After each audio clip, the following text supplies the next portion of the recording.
মিথ্যাচারের কারণে তাদের শাস্তি হবে। এই আক্রমণ বলছে না, কঠিন শাস্তি হবে। মিথ্যাচার কি করছে? মিথ্যাচার হলো জবানে বলতেছে তারা আমরা আল্লাহর প্রতি কি আছি, ঈমান আনছি, আখিরাতের প্রতি ঈমান আনছি, অথচ অন্তরে কি তারা ঈমান আসলে আনে নাই, কুফরি নিফাকে গোপন রাখছে। এই মিথ্যাচারের কারণে তাদের কঠিন শাস্তি হবে। এই সমস্ত তারা যে করে, এই ব্যাপারে তাদেরকে তখন সতর্ক করা হয়, তামবিহ করা হয় যে তোমরা দুনিয়ার উপরে এই ফেতনা সৃষ্টি করো না, বিভিন্ন রকম আল্লাহ নাফরমানি করো না। তখন তারা কি বলে শোনে,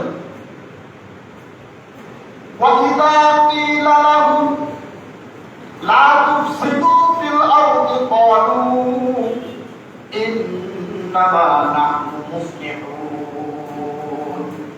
ওয়াইদা কিলা লাহুম লা তুফসিদু ফিল আরদি, যখন মুনাফিকদের বলা হয় তোমরা দুনিয়ার উপরে জমিনের উপরে ফিতনা ফেসাদ সৃষ্টি করো না, দাঙ্গা হাঙ্গামা সৃষ্টি করো না, তখন তারা বলে ক্বালু ইন্নামা নাহনু মুসলিহুন, আমরা তো মীমাংসার পথ অবলম্বন করতেছি, আমরা তো ফিতনা দূর করার ব্যবস্থা করতেছি।